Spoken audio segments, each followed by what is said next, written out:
Praise the lord. హల్లెలూయా. ప్రభునందు ప్రియ దేవుని జనాంగమా, ప్రతి ఉదయం దేవునితో అనే ఆధ్యాత్మిక కార్యక్రమానికి మిమ్మలను ప్రేమతో ఆహ్వానిస్తూ ఉన్నాను. నేటి వాక్య ధ్యానముగా సామెతల గ్రంథము 3వ అధ్యాయము 27వ వచనము నుండి దేవుని వాక్యాన్ని చదువుకుని ధ్యానం చేసుకుందాం. మేలు చేయుట నీ చేతనైనప్పుడు దాన్ని పొందదగిన వారికి చేయకుండా వెనుతీయకము. ద్రవ్యము నీ యొద్ద ఉండగా రేపు ఇచ్చేదను పోయి రమ్మని నీ పొరుగువానితో అనవద్దు. నీ పొరుగువాడు నీ యొద్ద నిర్భయముగా నివసించున్నప్పుడు వానికి అపకారము కల్పింపవద్దు. నీకు హాని చేయని వానితో నిర్నిమిత్తముగా జగడమాడవద్దు. బలాత్కారము చేయువాని చూచి మత్సరపడకుము. వాడు చేయు క్రియలను ఏమాత్రమునో చేయగొరవద్దు. కుటిల వర్తనుడు యెహోవాకు అసహ్యుడు. యథార్థవంతులకు ఆయన తోడుగా ఉండును. భక్తిహీనుల ఇంటి మీదికి యెహోవా శాపము వచ్చును. నీతిమంతుల నివాస స్థలమును ఆయన ఆశీర్వదించును. అపహాసకులను ఆయన అపహసించును. దీనుల ఎడల ఆయన దయచూపును. జ్ఞానులు ఘనతను స్వతంత్రించుకొందురు. బుద్ధిహీనులు అవమానభరితులగుదురు. ఆమెన్. ప్రభునందు ప్రియ దేవుని జనాంగమా, చదవబడిన లేఖనము నిమిత్తమే ప్రార్థన చేద్దాం. సకల ఆశీర్వాదములకు కారణభూతుడైన తండ్రి, మా మంచి దేవ, గొప్ప దేవ, మీ ఘనమైన ఉన్నతమైన మనకి స్తోత్రాలయ. ఏ మంచి లేని మా బ్రతుకులలో మరొక నూతనమైన దినాన్ని మాకు అనుగ్రహించినందుకే స్తోత్రాలు తండ్రి. ఈరోజు మేము ధ్యానం చేయట కొరకు చదువుకున్న ఈ లేఖన భాగాన్ని మా అందరి కొరకు దీవించండి. ఈ లేఖన భాగముల నుండి కొన్ని ఆత్మీయ పాఠాలు మీరే మాకు బోధించి నేర్పించమని యేసయ్య పరిశుద్ధ నామమున ప్రార్థించి వేడుకుంటూ ఉన్నాము తండ్రి. ఆమెన్.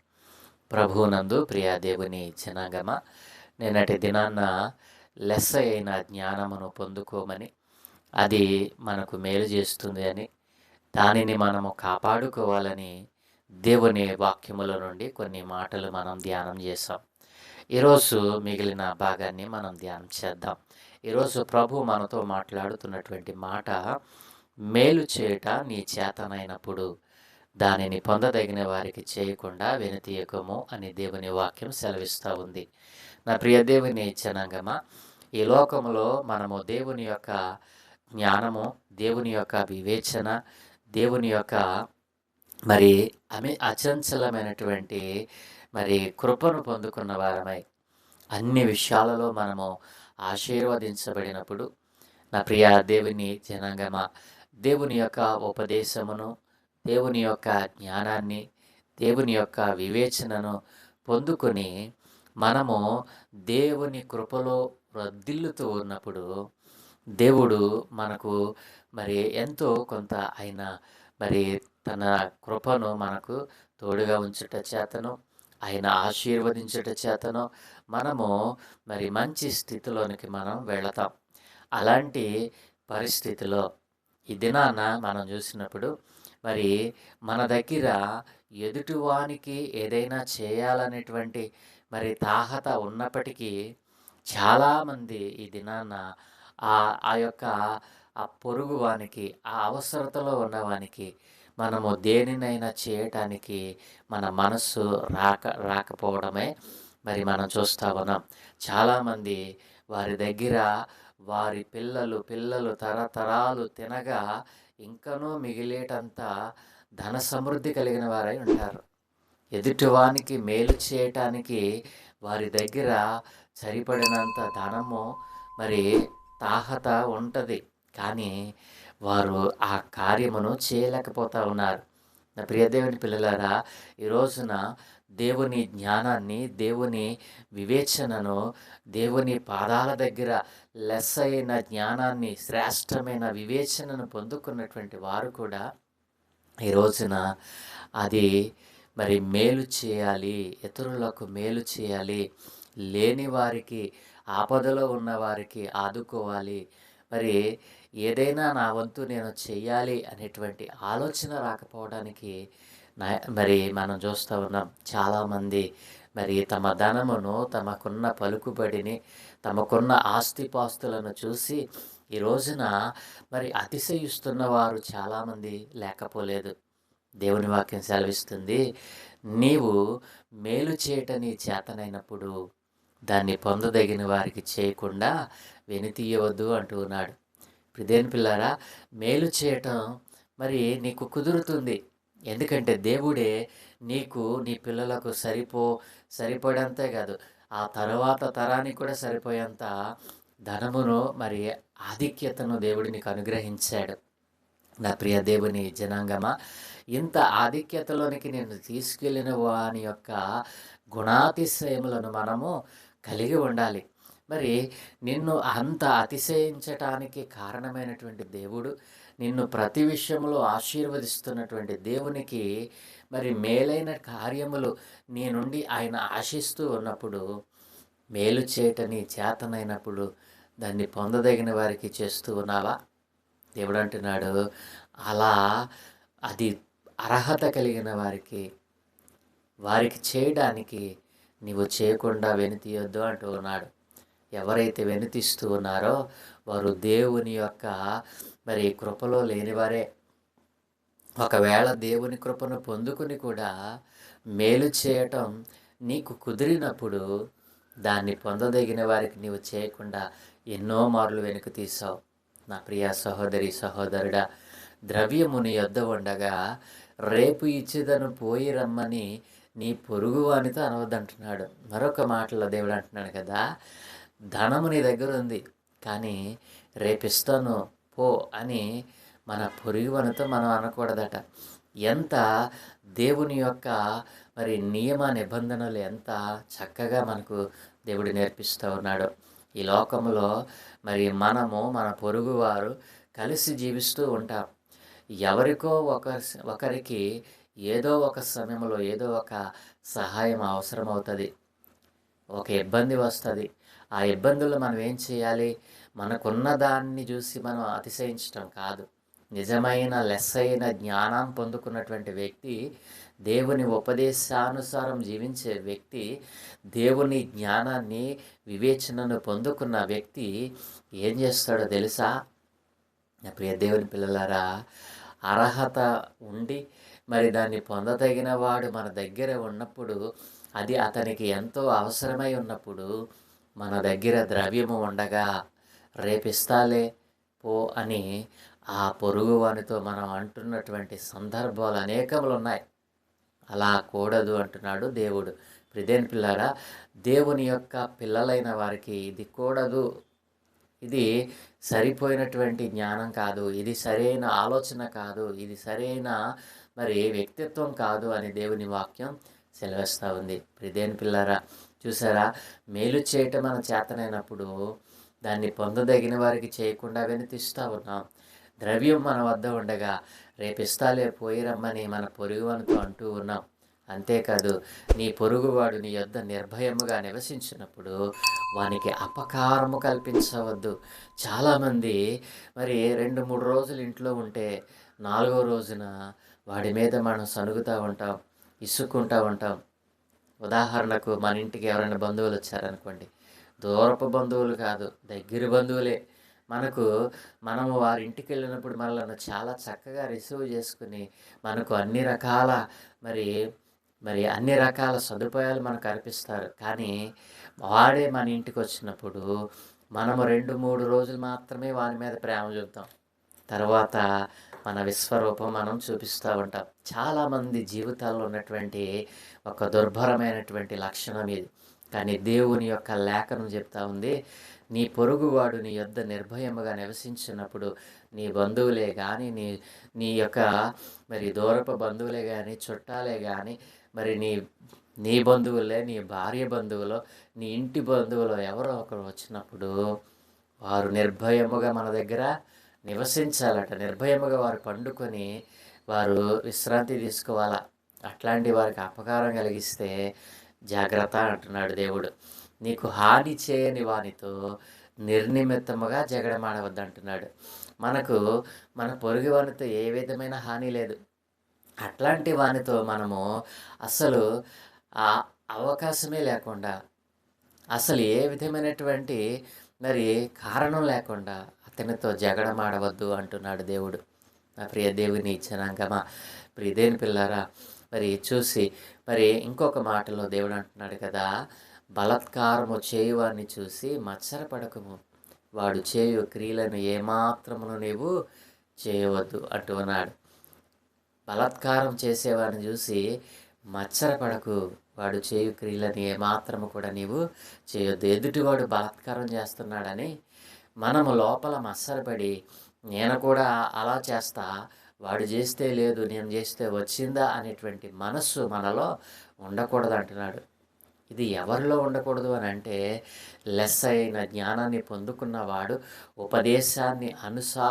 ఉపదేశానుసారము నడుస్తున్నవాడు, దేవుని వివేచన, దేవుని తెలివి మరి పొందుకున్నటువంటి వారు, తన స్వబుద్ధిని ఆధారం చేసుకునని వాడు, మరి ప్రతి విషయంలో దేవునిపైన ఆధారపడేటువంటి వ్యక్తి ఇట్లాంటి క్రియలు చేయకూడదు అని దేవుని వాక్యం సెలవిస్తూ ఉంది.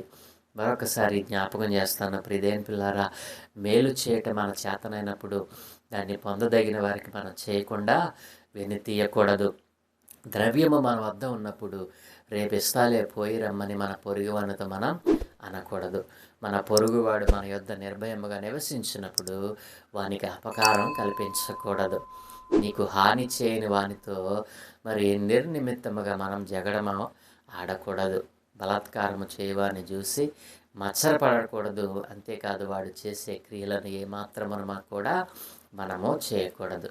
కాబట్టి నా ప్రియ దేవుని పిల్లలారా, దేవుని లేఖనం సెలవిస్తూ ఉంది, మేలు చేయటని చేతనైనప్పుడు దాన్ని పొందదగిన వారికి చేయకుండా నీ చేయి వెనుకకు తీయొద్దు అంటూ ఉన్నాడు. ఈ కార్యము చేయటం వలన మనకి ఏం మేలు జరుగుతుందో తెలుసా? దేవుని యొక్క తోడు దొరుకుతుంది, దేవుని యొక్క కృప దొరుకుతుంది, దేవుని సన్నిధే మన మీదకి వస్తుంది, దేవుని సన్నిధే మనకు తోడుగా వస్తుంది. కాబట్టి మనము బాగుంటాం, మన పొరుగువాడు బాగుంటాడు. అందరూ బాగుంటే దేవుడు సంతోషిస్తాడు. అందరూ దేవునిలో ఆనందిస్తుంటే దేవునికి ఎంత ఆనందమండి. నా పిల్లలు నా మాట విని నా వాక్యమును ఉపదేశమును అంగీకరించి జీవిస్తూ ఉంటే, ఆయన పిల్లలు సత్యమును అనుసరించి బ్రతుకుతూ ఉంటే, ఆయన పిల్లలు యథార్థవంతులుగా బ్రతుకుతూ ఉంటే, ఆయన పిల్లలు ఎదుటి వారికి సహాయం చేసే గుణాన్ని కలిగి ఉంటే, ఆయన పిల్లలు మరి పొరుగువాడు వారి మధ్య నివసిస్తూ ఉన్నప్పుడు, వారికి అపకారము కల్పించని వారిగా ఉన్నప్పుడు దేవుడు ఎంత సంతోషిస్తాడు.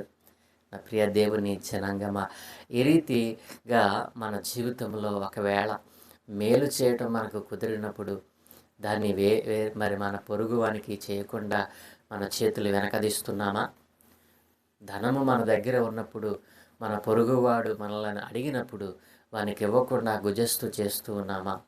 జాగ్రత్త. దేవుని నియమములు, దేవుని యొక్క రాజ్య, దేవుని యొక్క నీతి న్యాయములు ఎంత ఉన్నతమైనవో గ్రహించకుండా మనం మాత్రమే సుఖమును మేలును అనుభవిస్తూ, మన పొరుగువాడు మరి ఆపదలో ఉంటే, మన పొరుగువాడు కష్టాలలో ఉంటే, మన పొరుగువాడు మరి నిర్నిమిత్తముగా బాధింపబడుతూ ఉంటే, మనం మాత్రమే సంతోషంగా ఉంటే దేవుడు సంతోషిస్తాడా? నీవు నీ పిల్లలు మాత్రమే సుఖభోగములను అనుభవిస్తుంటే దేవుడు సంతోషిస్తాడా? దేవుడు నీకు ఇచ్చినటువంటి దానిలో కొంత నీ పొరుగువానికి ఇమ్మన్నాడు కదా, భేదవానికి సహాయం చేయమన్నాడు కదా, మరి అది ఆ అవసరత ఉన్నవాడికి దానిని ఇమ్మన్నాడు కదా. నిజమైన దేవుని కుమారులు కుమార్తెలు చేయవలసిన పని ఏంటో తెలుసా? నా ప్రియ దేవుని పిల్లారా, ఇది పెద్దలకు మనం ఆలోచన చేస్తే, మరి మనం మేలు చేయటం మన చేతనైనప్పుడు, ధనము మన దగ్గర ఉన్నప్పుడు, పొరుగువాడు మన దగ్గర నివసిస్తూ ఉన్నప్పుడు, మరి వారికి ఏది కూడా తక్కువ చేయకూడదని దేవుని లేఖనం సెలవిస్తూ ఉంది. అలాగనే యవన బిడ్డలకు, టీనేజ్ వారికి దీనిని అన్వయిస్తే, నా ప్రియ యవన బిడ్డలారా, యవన కుమార్తెలారా, మీరు చదువుకుంటున్నటువంటి ప్రదేశంలో మరి నీ సహోదరుడు, నీ స్నేహితుడు మరి నీకున్న వాటిలో కొన్నిటిని మరి కలిగి ఉండలేదేమో. నీవు మంచి మరి ఆ దుస్తులను, మంచి మరి ఆ పుస్తకాలను నీవు కలిగి ఉన్నావేమో. నీ సహోదరుని దగ్గర, నీ స్నేహితుని దగ్గర అవి లేవేమో. మరి నీ దగ్గర 2 మరి పెన్నులు ఉన్నప్పుడు నీ సహోదరుడు ఒకటి ఇమ్మని అడిగినప్పుడు నా దగ్గర లేదు అని అంటున్నావేమో. మరి నీ స్నేహితుని దగ్గర కావలసినంత ధనము వారి ఇంటి దగ్గర నుండి రానప్పుడు, నీ దగ్గర ధనము ఇద్దరికి సరిపడినంత ఉన్నప్పుడు, మరి ఆ ఫీజు కట్టడానికో లేదా ఆ యొక్క మెస్ ఫీజు కట్టడానికో తక్కువైనప్పుడు నీ దగ్గర ఉన్న సొమ్మును నీవు నీ స్నేహితునికి ఇస్తా ఉన్నావా? ఇలా షేర్ చేసుకోవటం దేవుని యొక్క మరి నీతి కార్యము. ఒకవేళ నీ దగ్గర ద్రవ్యం ఉంచుకొని నీ స్నేహితుడు ఇబ్బంది పడుతూ ఉంటే, నీ స్నేహితుడు ఏడుస్తూ ఉంటే, గాబరా పడుతూ ఉంటే, అతనికి మేలు చేయటం మాని నీవు అతన్ని చూసి మత్సరపడతా ఉన్నావేమో. అలాంటి మనసు నీలో ఉండకూడదని దేవుని వాక్యం సెలవిస్తూ ఉంది. కాబట్టి యవనులైనా పెద్దలైనా నా ప్రియ దేవుని జనాంగమా, మేలు చేయటం మన చేతనైనప్పుడు దాన్ని పొందదగిన వారికి చేద్దాం.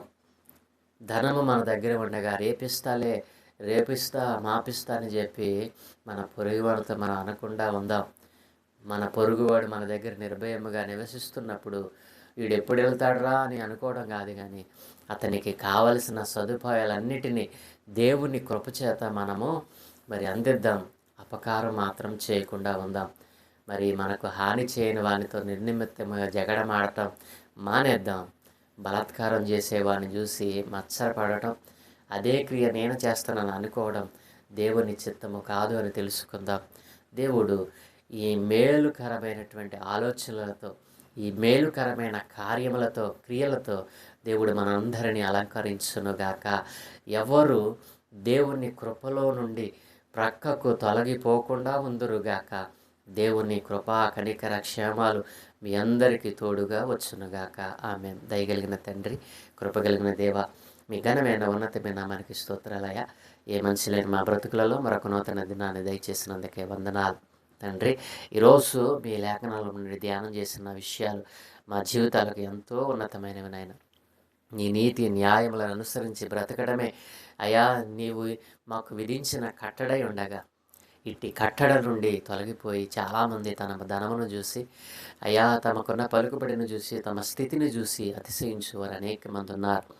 అలాంటి వారందరూ నాయన నీకు ఉపయోగపడే పాత్రలుగా మారాలి. ఎవరు తమ ధనమును చూసి అతిశయించడం కానీ, తమ పొరుగువానిని చూసి మత్సరపడటం కానీ చేయకుండా, నీ నామం ఎరిగిన ప్రతి ఒక్కరూ నాయన సహోదర ప్రేమ కలిగిన వారే. అయ్యా ఇదిగో తమకున్న దానిలో మరి కొంత ఇతరులకు ఇచ్చేటువంటి మనసు కలిగిన వారి నీ యందు నాయన నిలిచి ఒకటి కృపను అనుగ్రహించమని. ఎందరైతే మేలు చేయటానికి నాయన వారి దగ్గర మేలు చేయటానికి అవకాశం ఉన్నా మేలు చేయకుండా పొరుగువానికి కీడు చేయాలని మరి తలపెట్టాలనేటువంటి ఆలోచన కలిగిన వారితో మీరు మాట్లాడమని. ఎందరైతే ఈ విషయాలలో తప్పిపోతా ఉన్నారో అట్టి విషయాలలో తప్పిపోతున్న వారి ఆత్మలన్నిటినీ పాదాల చెంతకు తీస్తా ఉన్నారు. అందరూ కూడా నాయన వారి మనసులను త్రిప్పుకొని, వారి మనసులో ఉన్న ఈ యొక్క సాతాను సంబంధమైన ఆలోచనలన్నిటిని విడిచిపెట్టి నైనా పొరుగు వారితో నైనా స్నేహితులతో అందరితోనూ సమాధానముగా ఉండేటువంటి కృపను అనుగ్రహించమని. ఈ దినం మేము చేయ పనులన్నిటిపై మీకు అనుదృష్టి ఉంచి మీ దూతల కాపుదలు అనుగ్రహించి మీరే మహిం పొందుకోమని యేసయ్య పరిశుద్ధ నామమున ప్రార్థించి వేడుకుంటూ ఉన్నాము తండ్రి. ఆమేన్, ఆమేన్, ఆమేన్.